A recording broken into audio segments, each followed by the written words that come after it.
Good morning and जय हिंद बच्चों। मैं अजय कुमार वाराणसी जनपद उत्तर प्रदेश से आपका स्वागत करता हूं। आज बच्चों हम लोग व्यंजकों का गुणनफल पढ़ने जा रहे हैं, मल्टीप्लिकेशन ऑफ अलजेब्रिक एक्सप्रेशंस। ठीक है बच्चों, ये काफ़ी इंपॉर्टेंट है क्योंकि इससे जो सवाल आते हैं, अगर हमारा कॉन्सेप्ट तैयार नहीं है तो हम सवालों को नहीं कर पाएंगे और हमारे आसान से सवाल जो कि राष्ट्रीय आय एवं योग्यता आधारित छात्रवृत्ति परीक्षा में आते हैं वो छूट जाएंगे बच्चों।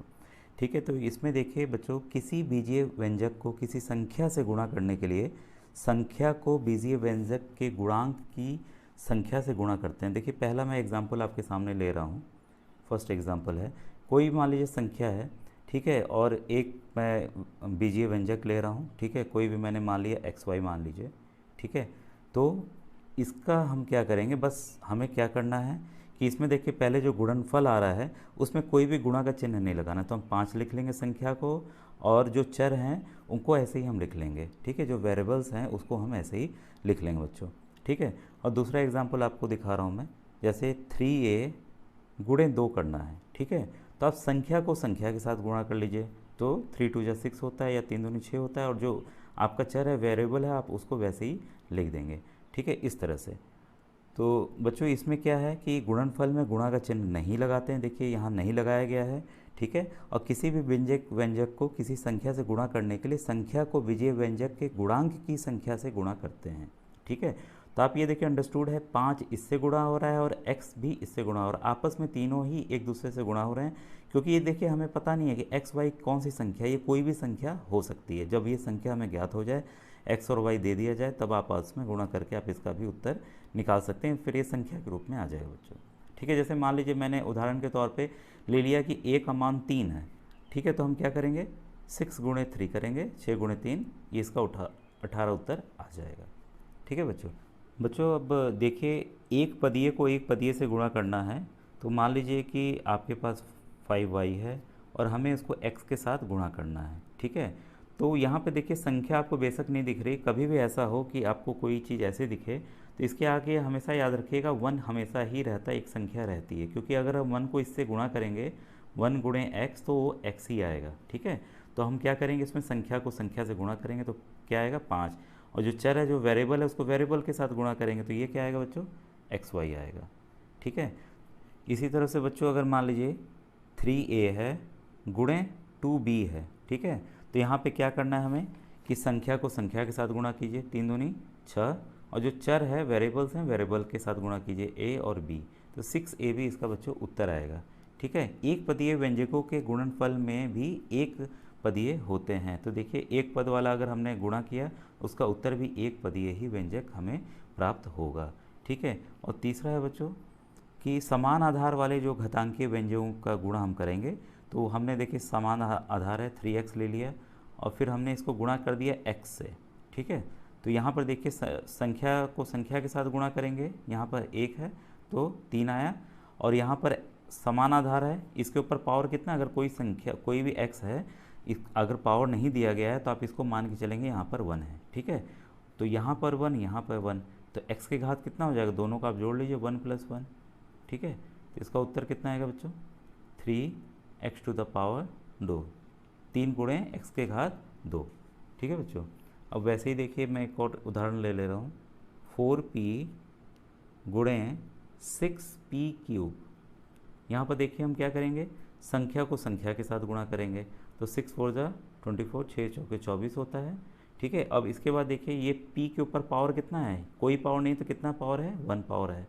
ये आप हमेशा सदैव याद रखेंगे कि किसी भी चर या वेरिएबल के ऊपर अगर कोई पावर नहीं दिया गया है तो वहाँ पे 1 है, ठीक है। तो पावर को हम जोड़ लेते हैं, 1 यहाँ पर है, यहाँ कितना है 3 है, ठीक है। तो इसका उत्तर क्या आ गया 24 p के घात 4, ठीक है बच्चों, क्लियर है, ठीक है। समान आधार वाले जो विजय व्यंजकों का गुणनफल उसी आधार पर उनके घातांकों के योगफल के बराबर होता है, ये आप सदैव ध्यान रखेंगे बच्चों, ठीक है। अब आइए फोर्थ है हमारा बच्चों, इसमें विभिन्न चर वाले एक पदीय व्यंजकों का गुणा हम सीखने जा रहे हैं। चर राशि वो होती है जिसका मान स्थिर नहीं होता है, ठीक है, उसी को वेरिएबल कहते हैं बच्चों। तो यहाँ पर देखिए मैं ले रहा हूँ उदाहरण, x को कर रहे हैं y के साथ गुणा और y को कर रहे हैं z के साथ गुणा, ठीक है। तो इसको हमें क्या करना, बस तीनों को साथ में मिलाकर लिख देना है, x गुणे y गुणे z, यहाँ पर देखिए भले आपको कोई चिन्ह नहीं दिख रहा है यहाँ पर, ठीक है, तो ये देखिए हमेशा ये आपस में अगर ऐसे लिखें तो हमेशा याद रखिएगा ये गुणा ही होंगी। जो भी संख्या अगर हमें मिल जाती है उसको आपस में हमें गुणा करके लिखना होगा, ठीक है। गुणनफल में जो चर राशियों के बीच के गुणन चिन्ह को नहीं लिखते हैं, ये मैं फिर से आपको बताना चाहूँगा, ठीक है। अब आइए एक दूसरी कंडीशन को हम लोग सीखते हैं जिसमें एक पदीय व्यंजक है और उसको बहुपदीय व्यंजक के साथ हम गुणा करना सीखेंगे। यहाँ पे बच्चों देखिए एक पदीय व्यंजक है जिसे हम बहुपदीय व्यंजक के साथ गुणा करने जा रहे हैं, ठीक है। तो ये पंक्ति विधि से हम लोग करने जाएंगे। इसमें आपको क्या करना है बच्चों कि बारी बारी से ये ब्रैकेट जब भी याद रखिएगा कि इस तरह का अगर ब्रैकेट है तो यहाँ पर याद रखिएगा कि मल्टीप्लिकेशन का साइन है बच्चों, ठीक है। मल्टीप्लिकेशन का साइन, अगर कोई साइन नहीं दिया हुआ है, अगर आपको सवाल ऐसे ही आ गया तो इसको याद रखिएगा, यहाँ हमें गुणा करना है, ठीक है। ये कॉन्सेप्ट आपका क्लियर होना चाहिए, जबकि ये काफ़ी आसान है, ठीक है। अब देखिए हम क्या करेंगे कि बारी बारी से इसको गुणा करेंगे। 5 को पहले x के साथ गुणा करेंगे, फिर जोड़ का चिन्ह, फिर 5 को हम लोग 5 के साथ गुणा करेंगे, ठीक है। तो 5 को x के साथ हमने गुणा किया पहले, ठीक है, तो 5 गुणे x लिख लेता हूँ मैं, फिर प्लस, फिर 5 को मैंने 5 के साथ गुणा किया, तो देखिए ये क्या आएगा, 5x आएगा। अभी हमने जस्ट ऊपर वाले उदाहरण में देखा था, ठीक है। संख्या को जब किसी पद से साथ गुणा करते तो ऐसे ही लिखना है, प्लस 25। तो इसका उत्तर क्या आ गया बच्चों, 5x + 25, ठीक है। इसी तरह से एक और उदाहरण ले रहा हूँ आपके लिए मैं, जैसे 2a को अगर हमें गुणा करना है 4a - 4b से, ठीक है। आप डायरेक्ट भी कर सकते हैं, हम लोग डायरेक्ट ही कर दे रहे हैं। देखिए पहले 2a को 4a से करते हैं, तो पहले संख्या को संख्या के साथ गुणा कर लीजिए, कितना आया, 8 आया। अब ये देखिए ये चर है, वेरिएबल है, इसको वेरिएबल के साथ गुणा कर लें, a के घात 1 a के घात 1, तो कितना आ गया, a के घात 2, ठीक है। अब माइनस का चिन्ह है तो हमने माइनस लगा लिया, प्लस रहता तो हम प्लस लगा लेते बच्चे। अब संख्या को संख्या के साथ गुणा कीजिए, 4 दूनी 8, ठीक है। अब जो चर है वेरिएबल्स को वेरिएबल के साथ गुणा कीजिए, ab। तो देखिए आप तुरंत ये डायरेक्ट अब उत्तर आने लगा कि नहीं, मैंने इतना एक्सप्लेन नहीं किया कि अलग अलग लिख के, तो आप डायरेक्ट भी इस तरीके से जल्दी कर सकते हैं। हमारा उत्तर आ गया 8a² - 8ab, ठीक है बच्चों। अब इसमें देखिए ध्यान देना है, एक पदीय व्यंजक से बहुपदीय व्यंजक में गुणा में करने के लिए एक पदीय व्यंजक से बहुपदीय व्यंजक के प्रत्येक पद से गुणा करते हैं, ठीक है। हमें प्रत्येक पद से गुणा करना है क्योंकि ब्रैकेट खोलेंगे तो हर एक पद से हमें गुणा करना ही करना है, ठीक है। तो ये आप नियम इसको भी समझिए। इसमें हम लोग जानेंगे कि बहुपदीय व्यंजक जो है उसको बहुपदीय व्यंजक के साथ हम कैसे गुणा करें। उदाहरण के तौर पे मैं देखिए a + b ले लेता हूँ, a + b गुणे p + q, ठीक है। अब इसमें देखिए बारी बारी से हमें गुणा करना है बच्चों। a को पहले हम गुणा का चिन्ह लगाएंगे, p + q ले लें, ये ब्रैकेट में ही रहेगा बच्चों, ठीक है। पहले देखिए क्या करना है, बहुपदीय व्यंजक के प्रत्येक पद से दूसरे बहुपदीय व्यंजक में गुणा करते हैं, वही मैं करने जा रहा हूँ, प्लस b गुणे p + q, ठीक है। अब देखिए बारी बारी से गुणा करेंगे, a को पहले क्या करेंगे, p के साथ गुणा करेंगे तो क्या हो जाएगा, ap, फिर प्लस a को क्या करेंगे, q के साथ करेंगे तो aq, ठीक है। इसके बाद देखिए फिर प्लस का साइन, यहाँ प्लस है तो हमने प्लस लगा दिया, फिर bp + bq। इस तरह से बच्चों ये देखिए आपका उत्तर आ गया है, ठीक है। अब देखिए अब गुणन करने की दो विधियां हैं जो मैं आपको बताने जा रहा हूँ, ठीक है। एक तो देखिए आपका स्तंभ विधि है, ठीक है, और एक है आपका पंक्ति विधि, ठीक है। तो हम लोग पंक्ति विधि का एक उदाहरण कर चुके हैं, लेकिन फिर भी मैं आपको एक उदाहरण के तौर पे बता दे रहा हूँ। जैसे कि मान लीजिए हमें 2x को गुणा करना है 4x + 2 से, ठीक है। तो इसमें हमें क्या करना है, बारी बारी से आप पंक्ति की तरह एक लाइन में आप करते हुए चले जाएंगे, 2x गुणे 4x, ठीक है, प्लस का साइन है तो हमने प्लस लगा दिया है, 2x गुणे 2, 2x गुणे 2, ठीक है। अब देखिए ये संख्या को संख्या के साथ गुणा कर दीजिए, 4 दूनी 8, x के घात कितना है 1, यहाँ कितना है 1, ठीक है। तो कितना हो गया, x के घात 2 प्लस संख्या को संख्या के साथ गुणा कीजिए 4 और ये x, तो देखिए आपका ये उत्तर आ गया 8x² + 4x, ठीक है बच्चों। अब देखिए इसी को अगर मैं आपको स्तंभ विधि से करना हो तब कैसे करेंगे, एक उदाहरण दूसरा ले लेता हूँ मैं, ठीक है, बहुपद वाला। 4x प्लस 2 और हमें गुणा करना है 2x प्लस 3y से, ठीक है। तो स्तंभ विधि से कैसे करें मुझे इसको देखिए ध्यान से। 4x प्लस 2 और ये वाली संख्या नीचे लिख लेंगे हम, 2x प्लस 3y। अब बच्चों देखिए, इसमें जैसे हम गुणा करते हैं वैसे किसी भी तरीके से गुणा किया जा सकता है, लेकिन नियम क्या रहता है, जो उत्तर हमारा आना चाहिए वो आपके घटते हुए जो घात रहेंगे उस हिसाब से लिखना है, आपको अवरोही क्रम में लिखना है बच्चों, ठीक है। जो भी x के घात आएंगे, तो हम यहाँ देख रहे हैं कि अगर हम यहाँ गुणा करते हैं तो x स्क्वायर आ जाएगा, तो हम इससे पहले गुणा करते चलेंगे और लिखते चलेंगे। आप इस वाले संख्या से भी गुणा कर सकते हैं, लेकिन फिर आपको एक और स्टेप में उसको सही तरीके से आपको उतारना होगा, घटते हुए क्रम में आपको उतारना पड़ेगा, ठीक है। तो इसलिए हम लोग क्या कर सकते हैं कि डायरेक्ट इसी संख्या से हम गुणा करते हैं। संख्या को संख्या के साथ गुणा कीजिए, कितना आया 8, और x को x के साथ गुणा किए तो x के घात 2, प्लस एक संख्या के साथ गुणा हो गया, अब हम दूसरी संख्या के साथ गुणा करेंगे, तो संख्या को संख्या के साथ गुणा कीजिए 4, और x है तो x रह गया ऐसे, ठीक है। अब देखिए ये हमने 2 से कर लिया, किससे कर लिया, 2x से ये कर लिया हमने। अब बारी है 3y की, तो 3y के लिए गुणा कीजिए फिर से, ये कितना आएगा देखिए बच्चों, ये 4 3 12 प्लस 12xy। ये देखिए एक चीज़ बच्चों ध्यान दीजिएगा, देखिए मैं यहाँ पे अलग से प्लस लगा रहा हूँ ना, ये इसलिए लगाया जाता है कि कभी कभी क्या होता है, यहाँ माइनस रहेगा तो आपका माइनस में उत्तर आएगा, तो हमारा कॉन्सेप्ट क्लियर रहेगा कि हमें जोड़ना है कि घटाना है बच्चों, ठीक है। अब देखिए इसको क्या करेंगे, फिर इसके साथ गुणा करेंगे, प्लस 6y। ये देखिए हमने कर दिया 3y से, दोनों संख्याओं से गुणा कर दिया। अब हम इसको देखिए जोड़ देंगे, गुणा में जोड़ा जाता है वैसे ही हम जोड़ देंगे। देखिए 8x स्क्वायर घटते हुए क्रम में हम लिखेंगे बच्चों, plus 4x plus 12xy plus 6y, ठीक है। तो इस तरह से ये बच्चों आपका उत्तर आ गया। इसी को देखिए बच्चों मैं पंक्ति विधि से भी हल कर देता हूँ। 4x प्लस 2 गुणे 2x प्लस 3y, ठीक है।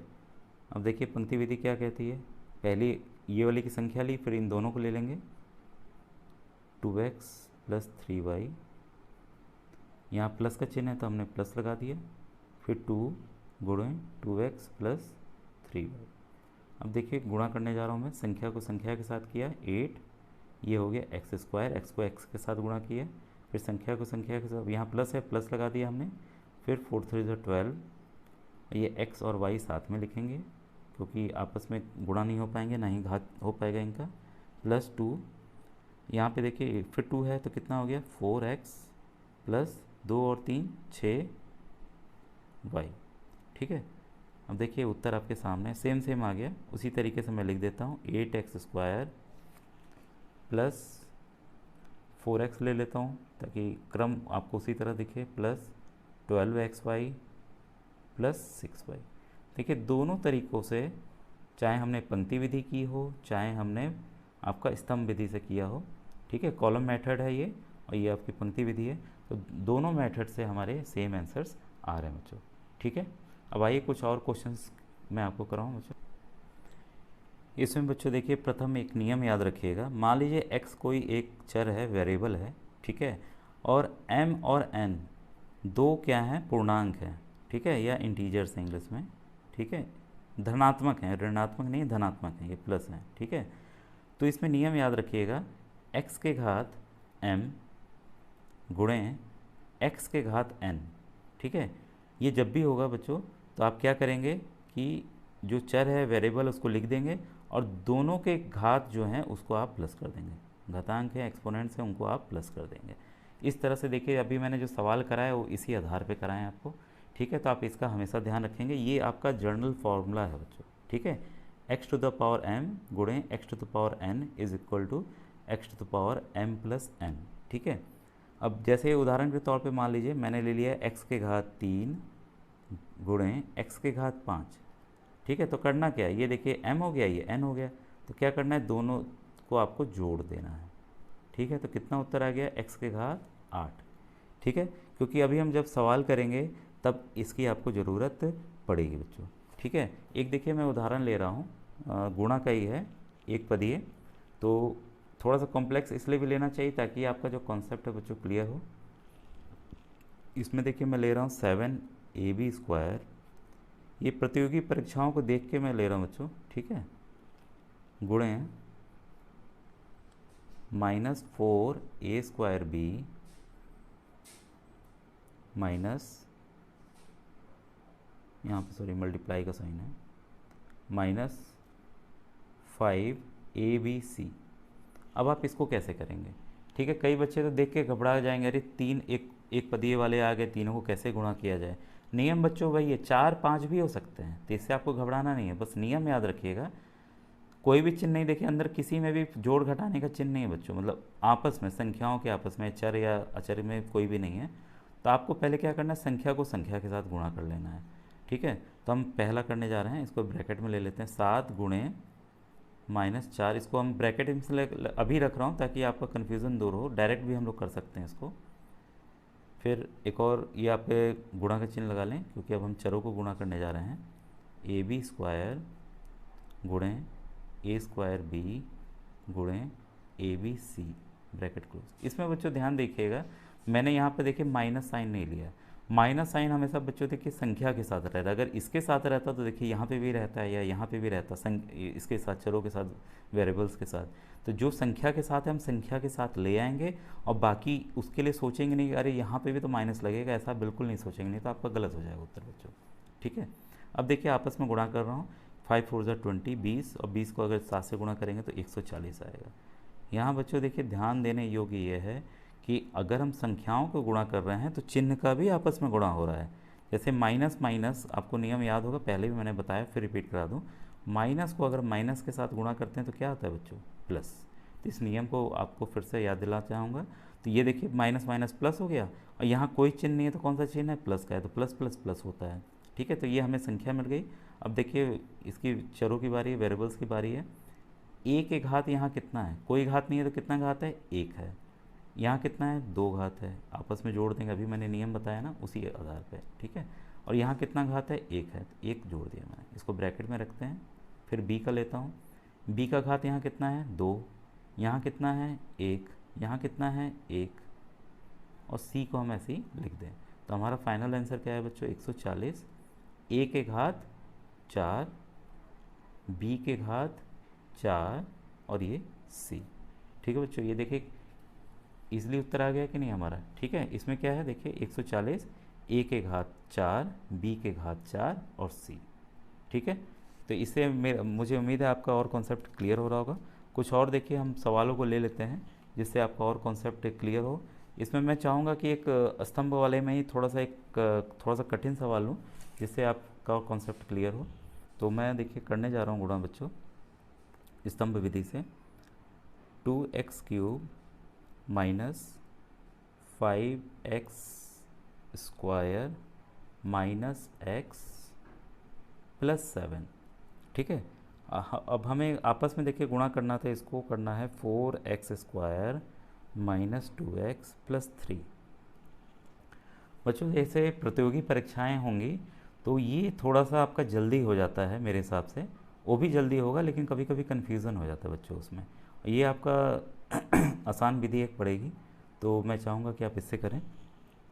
वैसे आपको जो पसंद होगा आप उस विधि से आप सवाल का उत्तर निकाल सकते हैं। तो इसको देखिए मैं लिख ले रहा हूँ यहाँ पर, 4x² माइनस 2x प्लस 3। एक चीज़ और ध्यान दीजिएगा बच्चों कि परीक्षा में हो सकता है ये जो चीज़ है ऐसे दी हो, 3 माइनस 2x प्लस 4x²। ठीक है, इस तरह से मान लीजिए दी है, तो आप इसको हमेशा देखिए इस तरीके से लिखेंगे, ये घटते हुए क्रम में डिसेंडिंग ऑर्डर में लिखेंगे, अवरोही क्रम में लिखेंगे x के। ठीक है, तो इसका अवरोही क्रम क्या आएगा, पहले x की घात 2 लिख लिया, फिर हमने x को लिख लिया, फिर हमने 3 को लिख लिया। ठीक है, तो आपको इस तरह से इसको बदल के लिखना होगा। अगर ये भी अगर आगे पीछे दिया है तो आपको इसी तरह से लिखना होगा, क्योंकि गुणा करने में फिर हमें आसानी होगी। ठीक है, अब देखिए हम गुणा करने जा रहे हैं बच्चों, तो हम सबसे पहले देखिए 4 वाली संख्या को गुणा करेंगे ताकि x के घात जो बड़ी वाली संख्या और डायरेक्ट इधर को आ जाए और फिर हम घटते हुए क्रम में इधर बढ़ते चले जाएं। इसलिए देखिए ये आखिरी में, इसलिए हम इसको आखिरी में गुणा करेंगे बच्चों। ठीक है, तो ये कितना आएगा बच्चों? 4 2 ज़ा 8, x के घात 5। क्यों? देखिए यहाँ 2 है, यहाँ 3 है, दोनों को जोड़ दीजिए। फिर यहाँ देखिए यहाँ पे कोई चिन्ह नहीं, 4 के आगे, तो किसका चिन्ह है? प्लस का है। प्लस और माइनस आपको पता है ना, अगर प्लस को माइनस के साथ गुणा किया जाए तो क्या होता है? माइनस आता है। तो हम क्या लेंगे? डायरेक्ट यहाँ पर माइनस लेंगे। तो यहाँ आ गया 20 x के घात 4। ठीक है, अब देखिए बच्चों यहाँ पर इसके बाद 4x² को माइनस एक्स के साथ गुणा करेंगे तो फिर माइनस आएगा 4x³ x³ क्यों? यहाँ x के घात 2, यहाँ x के घात 1। ठीक है, फिर प्लस 7 चौके 28 x²। ये देखिए पहली लाइन कंप्लीट हो गई बच्चों, हमारी पहली लाइन जो है ये कंप्लीट हो गई। ये हमने गुणा कर दिया 4x² से। सबका बारी बारी से नंबर आना है, इसलिए मैं लिख रहा हूँ इसको। ठीक है, अब हमें गुणा करना है -2x से। प्लस नहीं लेंगे बच्चों, आप यहाँ पे -2x लेके चलेंगे। ठीक है, अब देखिए 2 को पहले 2 से गुणा कीजिए, यहाँ पे भी देखिए प्लस है तो कंफर्म है कि माइनस आना है। ठीक है, अब हम घात देख रहे हैं कि घात कितना आएगा। 5 आएगा तो 5 के नीचे लिखेंगे, 4 आएगा तो 4 के नीचे, 3 आएगा 3 के नीचे। इसी तरीके से हमें नियम को फॉलो करना है बच्चों। ठीक है, तो ये आप नियम जान लीजिए कि घात जिस आधार से आएगी उस आधार से उसके घातांक को देखकर हमें लिखना होगा। ठीक है, तो 2 दूनी 4, और यहाँ देख रहे हैं घात 3 है, यहाँ घात 1 है, तो 4 आएगा तो हमें इसी के नीचे लिखना होगा। तो ये माइनस आएगा 4x के घात 4। ठीक है, अब देखिए ये माइनस, ये माइनस, माइनस माइनस प्लस हो गया। ठीक है, ये तो पता चल गया 10 आएगा, लेकिन घात कितनी आ रही है भाई? x के घात 1, x के घात 2, तो 3 आया, तो हमें यहीं लिखना है। तो यहाँ पे कितना आ जाएगा? 10x³। ठीक है, अब यहाँ देखिए माइनस माइनस प्लस हो गया, घात कितनी आ रही? 2 आ रही, तो हमें इसके नीचे लिखना है। लेकिन ये क्या हो जाएगा? प्लस हो जाएगा। क्यों? माइनस माइनस प्लस हो गया, तो 2 गुणे x के घात 2। ठीक है, अब देखिए एक और संख्या बची, यहाँ माइनस यहाँ प्लस, तो क्या आएगा? -14x। ठीक है, तो ये वाला देखिए किसके लिए हो गया? -2x से हमने यहाँ पे गुणा कर दिया। अब बचा आखिरी 3। ठीक है, अगर हम 3 को इससे गुणा करते हैं, यहाँ 3 देखिए प्लस में है तो हमें ज़्यादा सोचना नहीं, जहाँ माइनस आएगा वहाँ माइनस लगाना है। ठीक है, तो यहाँ x³ आ रहा है, तो x³ देखिए इस लाइन में, तो यहीं लिखेंगे हम। 3 दूनी 6, आप प्लस लगा सकते हैं चाहें तो, 6x³। अब यहाँ देखिए x² आ रहा है, लेकिन ये माइनस में आ रहा है, 15, -15 x के घात 2। फिर ये देखिए -3x, -3x प्लस 3 सत्ते 21। अब ये देखिए तीनों का मैंने गुणा कर दिया, ये हो गया 3 का। ठीक है, अब हमें जैसे हम गुणा में जोड़ते हैं वैसे ही हम संख्याओं को बच्चों जोड़ देंगे आपस में। ठीक है, ये देखिए क्या आएगा? 8x के घात 5। ठीक है, अब देखिए दोनों माइनस हैं, दोनों एक ही समान चिन्ह है, तो क्या हो जाएगा? -24x के घात 4। अब इसमें देखिए ये 10 और 6 हो गया आपका 16, 16 में से 4 घटाएंगे तो कितना आएगा? 12। ठीक है, तो हो गया 12x³। अब इस वाले में देखिए बच्चों, ये 28, ये 2 30, 30 में से 15 घटाएंगे तो कितना आएगा? +15x²। ये देखिए दोनों माइनस चिन्ह है तो माइनस ही लगाएंगे, 14 और 3 17x प्लस 21। ये देखिए थोड़ा सा, ये देखिए कॉम्प्लेक्स दिख रहा था, मुझे उम्मीद है इससे आपका और कॉन्सेप्ट बच्चों क्लियर हुआ होगा। ठीक बच्चों, अगर आपको कोई भी कन्फ्यूज़न हो किसी भी क्वेश्चन में, आप कमेंट सेक्शन में कमेंट कर सकते हैं। मैं उन सवालों को दोबारा आपको बताने का प्रयास करूँगा। ठीक है बच्चों, थैंक यू वेरी मच।